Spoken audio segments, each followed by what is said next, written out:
Hey everybody, Daniel Mosnet here with Cowboy Charcoal, and we have an easy, cheap Chuck Cheesesteak recipe here for you today. Now everybody loves a good Philly cheesesteak, but as we all know, meat's getting a little pricey. So we're gonna take a more inexpensive cut, which is a chuck roast.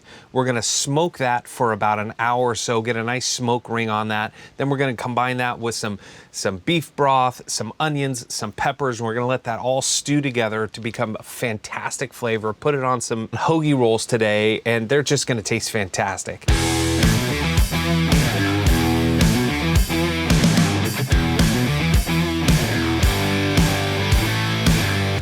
Now, we're cooking everything today on all natural hardwood briquettes. These hardwood briquettes, they're made here in the United States, right up in Missouri, and we take our all natural charcoal fines, just little bits of charcoal, we compress those together with a little bit of vegetable starch, and that's all that goes in. Those are all the ingredients for our briquette. So you get a naturally great tasting briquette, and you get great smoke flavor each and every time that you use them.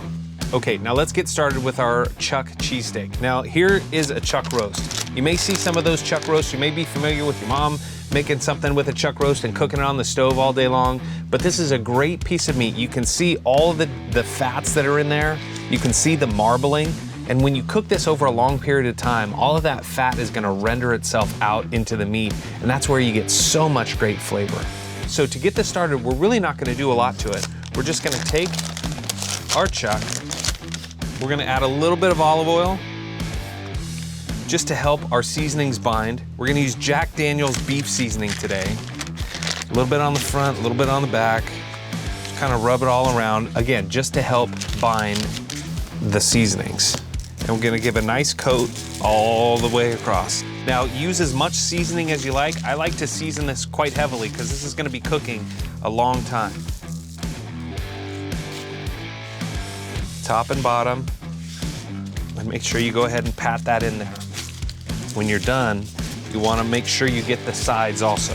Don't forget to season the sides of your meat. It'll help keep those juices in there when it's cooking, help seal that outside also. Okay, that's all the seasoning that I'm gonna do for this. And like I said before, we're gonna cook this for about an hour. We're gonna let this get to about 165. Okay, so while our chuck is cooking, that's, like I said, that's gonna take about an hour. Let's prep all the rest of the ingredients. Now, you're gonna wanna take your onions. I like to cut my onions in half and then just cut them right across. So you get nice long pieces. So you get nice long pieces just like that. Now, I like to use white onions when I'm doing this recipe. If you like yellow onions, if you like sweet onions, if you like red onions, those are definitely a little bit sweeter. They caramelize a little bit more when you're cooking. Use what you like. Now for our peppers, you can use any one of the peppers that you like. We're gonna use green and orange peppers today to give that cheesesteak a little bit of color on your plate. That's how you cut a bell pepper without having the seeds get all over the place. And then again, we're gonna want nice long strips. Okay, now as you're cooking your cheesesteak, if you have a thermometer inside the steak so you're monitoring the temperature all the way through, you may find that from time to time, the temperature internal goes down a little bit. Now, why does that happen?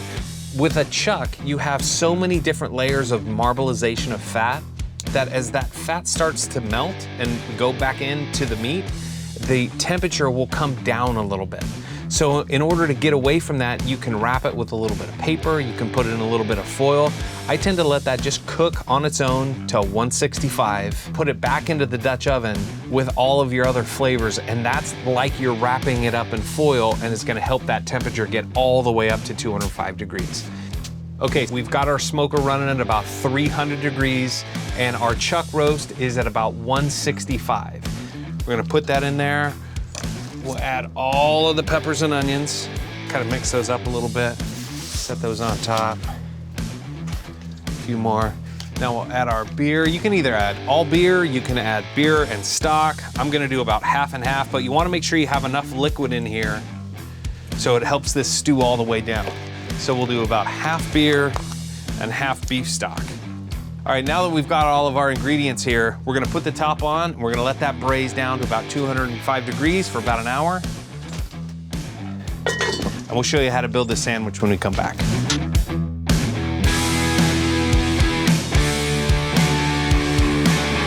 Okay, everybody, we're back. After a couple hours of braising our Chuck Cheesesteak meat and the onions and the bell peppers, we are ready to show you how to put all of this together. And I gotta tell you, it smells fantastic. Okay, so to build this sandwich, you take your hoagie roll, yourself a little cut right down the middle. Now you can toast the inside if you want. I don't like to toast the inside because I like all the juices to really absorb into the bread. So take a good amount, put it right inside. Now you can see the amount of liquid that we have in here. There's not a lot. There's just enough liquid to make sure that this kind of braises down and breaks down really easily. So add your provolone cheese. At this point, it's whatever cheese you like. You could add provolone, you could add Havarti, you could add Jack, use whatever you like. So we've got provolone. We're gonna put this now in a little bit of foil, and we're gonna put this back on the grill so all of that cheese melts. And I just so happen to have one right here ready to go. And let's take a look. Got our provolone melting. We've got all that meat coming out.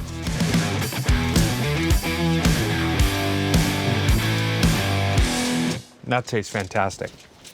And you can really taste the amount of smoke that you get. And there's not too much smoke, it's just the right amount. With that beef flavor, we got some of that beer coming through as well. This tastes fantastic. I'm Daniel Mosnet. Thanks for joining us today. We've got all these recipes and so many more on our website at cowboycharcoal.com. And don't forget to like, follow, and subscribe to all of our social channels. Until next week, keep cooking with Cowboy.